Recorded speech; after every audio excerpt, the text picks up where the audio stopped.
Welcome students.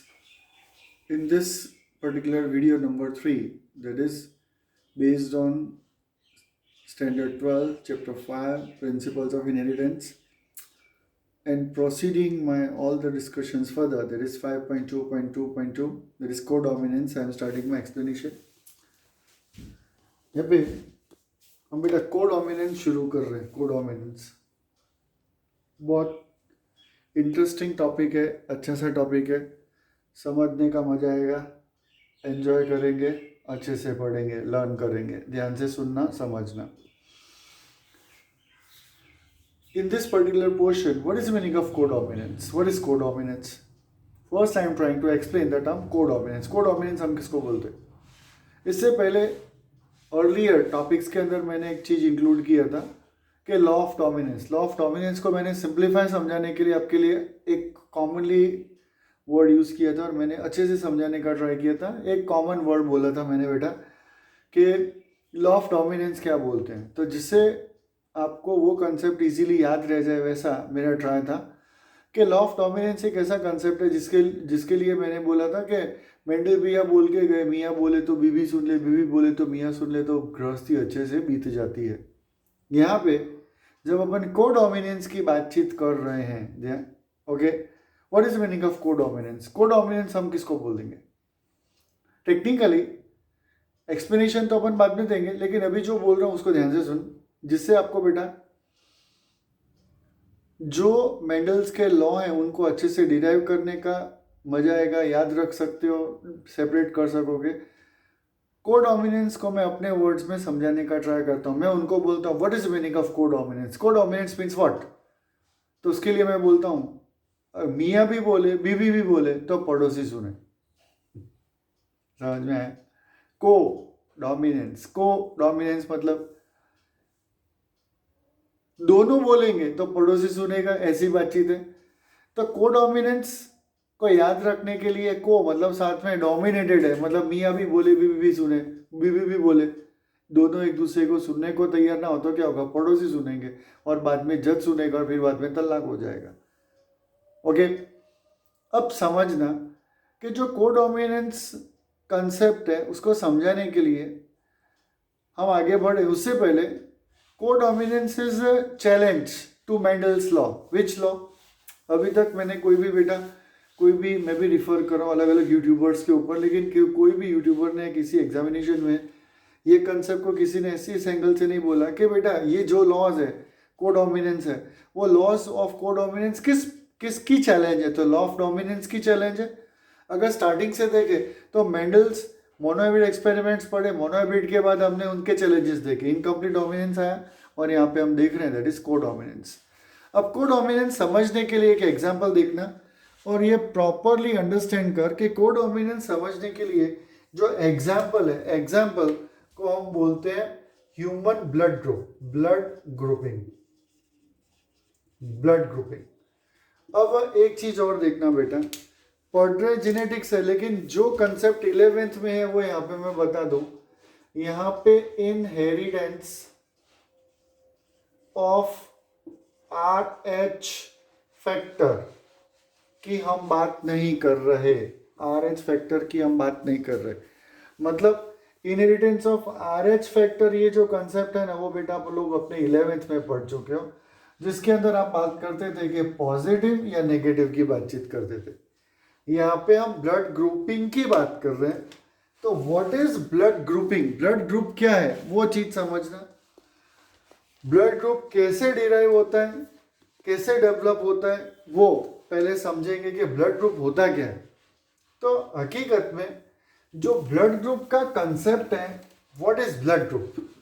तो blood group basically is derived by presence of antigen and antibody. वापस वही समझना, bio battle of words है, channel का ही, मेरी चैनल का नेम है एंटीजन एंटीबॉडी. अगर ये कंसेप्ट हम इम्यूनिटी पॉइंट ऑफ व्यू से देख रहे हो, अगर मैं इम्यूनिटी पॉइंट ऑफ व्यू से देख रहा हूँ तो सेम स्पेलिंग का मीनिंग चेंज हो जाता है. लेकिन जब मैं आपको antigen antibody human blood grouping genetics point of view से समझाने का ट्राई कर रहा हूँ तो एंटीजन एंटीबॉडी आपको ये एंगल से समझने का है कि एंटीजन मतलब क्या और एंटीबॉडी मतलब क्या। तो for explanation I am giving you an example कि एंटीजन है ना, और okay, they are said to be the special type of coverage of polysaccharide structure present on RBC surface. RBC के ऊपर के कवरेजर्स हैं, पॉलीसेकेराइड्स के स्ट्रक्चर्स क्रिएट होते हैं, ओके। और एंटीबॉडी होता है ना, एंटीबॉडी वो प्लाज्मा में होता है, प्लाज्मा, प्लाज्मा, ओके। तो antigen are the special type of structure that is I can say polysaccharide structure curvatures develop on the RBC surface, and antibodies are said to be the dissolved that is present in the plasma. There are basically two type of antigens. यहाँ पे अगर अपन बोले तो A and B two type of antigens and small a and small b two type of antibodies are present. तो on the basis of that there are four type of possibilities will be there. अब समझना यहाँ पे हम बात कर रहे हैं कि फर्स्ट पॉसिबिलिटी क्या, अगर मैं यहाँ पे एक टेबल कंस्ट्रक्ट करूँ, ओके, यहाँ पे लिखूँ एंटीजन, यहाँ पे लिखूँ एंटीबॉडी, ओके ओके। अब ध्यान से देख, तो फर्स्ट पॉसिबिलिटी ऐसा हो सकता है कि ए टाइप ऑफ एंटीजन हो और यूं बोलूं तो small B type of antibodies है। सेकेंड पॉसिबिलिटी कैसा है कि बी टाइप का एंटीजन हो तो स्मॉल ए टाइप का एंटीबॉडी है। थर्ड पॉसिबिलिटी क्या है, तो बेटा दोनों ए और बी दोनों एंटीजन्स प्रेजेंट हो, कोई भी एंटीबॉडी ना है। और फोर्थ पॉसिबिलिटी ऐसा हो सकता है कि कोई भी एंटीजन प्रेजेंट ना हो और दोनों एंटीबॉडीज आए। अब क्रॉस किया है इंडिकेट्स के दोनों एब्सेंट है। Antigen is responsible for giving reactions with the antibodies, okay. If antigen is not present then it can be universal donor. अब ये जो बातचीत कर रहे हैं, तो यहाँ पे अगर मैं ब्लड ग्रुप बोलूँ तो फर्स्ट केस में यहाँ पे हम ब्लड ग्रुप की अगर हम बात करें तो वो ए बी और ओ होता है, ओ। अगर आपको बोले कि विच इज यूनिवर्सल डोनर, अगर मेरा ऑनलाइन क्लास होता तो मैं बच्चों को बोलता, बच्चा लोग raise your hands, which is universal donor, तो सब बच्चा बोलते sir O blood group universal donor. मैं बोलूँ no, never, O blood group कभी यूनिवर्सल डोनर नहीं होता। तो आप बोलो सर कैसा, वो मैं समझाता हूँ बेटा। फिर मैं बोलूँ यूनिवर्सल रिसिपिएंट कौन, तो मे बी आप में से कई स्टूडेंट जवाब देंगे sir A B universal recipient होता है। मैं बोलूँ पापा वो भी ना चले, क्यों ना चले, उसको यहाँ पे देखो, क्योंकि ये जो बातचीत है वो यूँ बोलूँ तो आधी अधूरी कहानी, हकीकत में आधी अधूरी कहानी है। क्यों, ध्यान से देख, क्योंकि अभी ये जो मैंने लिखा है उसको पॉजिटिव नेगेटिव तो बोला ही नहीं है। तो यहाँ पे A positive, B positive, A B positive, O positive, और यहाँ पे A negative, B negative, A B negative और ओ नेगेटिव। तो टोटल अब बोलो तो यूनिवर्सल डोनर कौन सा, तो आपको बोलना पड़ेगा कि sir O negative is universal donor. तो यहाँ पे स्पेसिफाई हो गया। अगर आप नेगेटिव पॉजिटिव के साथ बोल रहे हो तभी करेक्ट होगा, तो O negative is said to be the universal donor, okay. Same way O negative can donate A B और negative side always positive side. Positive side means antigen present, that is O positive means no antigen present and both antibodies are present. A part of that positive can be universal donor for positive side, negative side नहीं। यहाँ पे positive का मतलब क्या होगा, positive मतलब RH factor present है, ये एंगल से देखने का है। अब देखना, अब तो हु इज यूनिवर्सल रिसिपिएंट, तो आप लोग बोलोगे sir A B group is said to be the universal recipient. What is universal recipient, that is A B positive is universal recipient, क्योंकि वो पॉजिटिवली साइड किसी से भी ले सकता है, इसके अलावा नेगेटिव साइड में से भी किसी से भी रिसीव कर सकता है, ओके।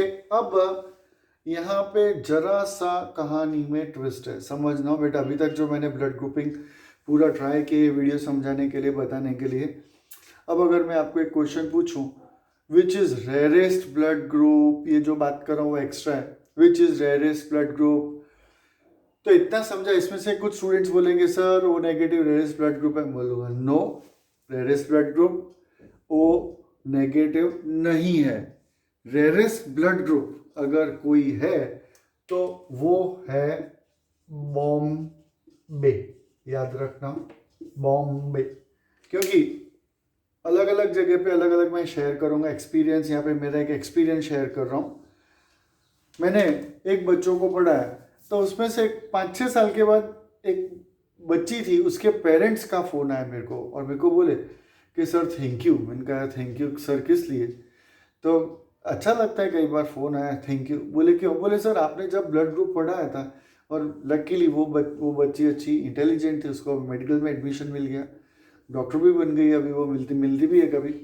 और मेरे को बोलती है, मेरे को सर आपने ना, मतलब उसने अपने पापा को बोला होगा कि आज मेरा मेडिकल में वाइवा था और सर ने पूछा विच इज़ रेयरेस्ट ब्लड ग्रुप, तो उसने बोला बॉम्बे ब्लड ग्रुप।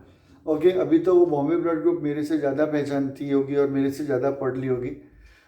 आप नेट पे जाके सर्च कर लेना which is rarest blood group, तो it is said to be the Bombay. It is giving totally extra discussions again with the information we must know, and I just try to explain you. So these are the various discussions that I have to explain. Got it clear? So this is just say Bombay blood group is the rarest blood group. Rarest blood group is called Bombay blood group. अब बेटा यहाँ पे इसको codominance क्यों बोलते हैं, ये जो बातचीत किया मैंने उसको थोड़ा कहानी आगे फॉरवर्ड कर दे। अब gene capital I is responsible for the development of antigen and its L small I is not responsible, मतलब antigen does not develop. Okay, आपको यहाँ पे कुछ फंडामेंटल रूल्स याद रखने के। मैं ए स्टेप बोलता हूँ, फिर मैं बोलता हूँ बी स्टेप। बी स्टेप में क्या है, तो gene capital I is having its 2 allele, मतलब बोलूं तो I A is responsible for development of A blood group. Okay, तो I A blood group develop होगा। तो ए ब्लड ग्रुप के लिए पॉसिबिलिटी कितना आएगा, तो आई ए स्मॉल है। दोनों सिचुएशन में ब्लड ग्रुप जो डेवलप होने वाला है वो ए है। उसी तरह से अगर मैं बात करूं आई बी स्मॉल है, the blood group will develop, that will be B. The third possibility I can say I B, in this situation the blood group will develop, that will be AB, and in the situation small I the blood group will develop, that will be O means no antigens. This concept, whatever I have written here, it is just say to be the final purified form that you have to remember. And once you will remember this, any questions coming from the genetical point of view, any question, you will easily get it answer, easily answer कर सकते हो। आपको लाइनें खींचना आना चाहिए जैसे अपन ने अभी तक खींचा है, बताया था।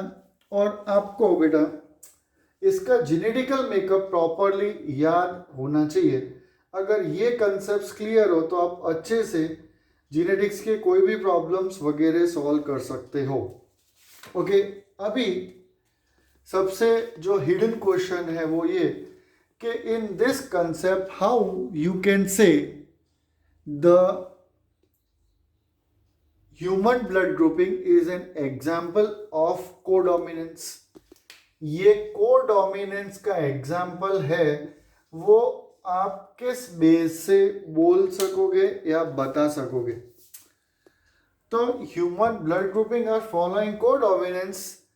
टारगेटेड समझने के लिए अगर कोई पोर्शन है तो वो ये वाला है कि जब आई बी है और ब्लड ग्रुप ए भी डेवलप हो रहा है, ये इंडिकेट कर रहा है कि कोडोमिनेंस है। याद आए तो मियाँ भी बोले बीबी भी बोले, दोनों बोलेंगे तो पड़ोसी सुनेगा, इसी बातचीत कंसेप्ट है। तो this is just say human blood grouping is say to be the codominance. Okay, a part of that multiple alleles A भी आता है। ये दो चीज का चैलेंज कर रहा है, एक मेंडल्स का लॉ ऑफ डोमिनेंस का भी चैलेंज है और एक one gene controlling one character का भी चैलेंज है, क्योंकि यहाँ पे दो जीन्स है, जीन आई ए और जीन आई बी, दो जीन्स हैं कि दोनों जीन्स कंट्रोल क्या कर रहे हैं, ए दोनों जीन्स कंट्रोल कर रहे हैं ह्यूमन का blood group development, antigen development control कर रहे हैं। ऐसा एक कंसेप्ट हमको देखने का है, सीखने का है, समझने का है। Okay, next same concept page number 78 के ऊपर डोमिनेंस के साथ बेटा, with the dominance one more but a small concept is printed, one paragraph is there, and this paragraph also resembles or explains, that is starch sheath development. The starch sheath development is again said to be the example of codominance. That is because of, for the capital B, I can say for the large size starch grain. Okay, for large size starch grains it requires the genotype that will be capital B. Okay, a part of that, for smallest, I can say smallest size starch grain, okay, that will be small b. What happens capital B and small b, that is heterozygous condition. In heterozygous condition, again the size of starch grain will be intermediate size. The size of starch grain will be intermediate size. So this is just simplest explanation from my side regarding the starch grain sheath, large size sheath, smallest and small b intermediate size. Further, if you follow the ratio, that will be 1:2:1. बेटा एक चीज समझना, यहाँ पे मैं explanation दे रहा हूँ। Mendel's monohybrid ratio कौन सा था? What was the ratio of Mendel's monohybrid ratio? The Mendel's monohybrid ratio was 1:2:1. What was the ratio of incomplete dominance? Incomplete dominance ratio is again 1:2:1. Here the codominance in starch sheath size example, if you calculate the countdown, the ratio, again the ratio will come 1:2:1. What is the difference between all the ratios? अगर आपको question पूछे, the question may ask the Mendel's monohybrid ratio is 1:2:1, incomplete dominance ratio 1:2:1, codominant ratio 1:2:1. What is the difference? The difference is there in their phenotype. Mendel's monohybrid ratio 1:2:1 indicates 1, that is homozygous tall, 2, that is heterozygous dwarf, heterozygous tall, and 1 homozygous dwarf. Okay, repeating, 1:2:1 Mendel's monohybrid ratio, 1 homozygous tall, 2 heterozygous tall, 1 homozygous dwarf. Incomplete dominance, वहां पे भी ratio 1:2:1 है, वहां पे क्या आएगा 1, that is homozygous red, 2 heterozygous pink और 1 homozygous white. यहाँ पे भी कोडोमिनेंस में भी रेशियो 1:2:1 है, वो कैसे आएगा? तो homozygous, large size starch grains, intermediate starch grains 2, or last one that will be homozygous starch grain that will be less. Same concepts है जो आपको स्टेप बाय स्टेप लर्न करने का है, डिस्कस करने का है, अंडरस्टैंड करने का है. नेक्स्ट जो टॉपिक आएगा उसकी मेथडोलॉजी बेटा मैं नेक्स्ट वीडियो के अंदर शेयर करूंगा. अभी के लिए मैं इतना रख रहा हूं. Hope you will enjoy. Please give your comments, see it properly. When you will giving the comment, then it will be beneficiary for me, that I can update and regularly release all my videos. Heartily thank you. Bye.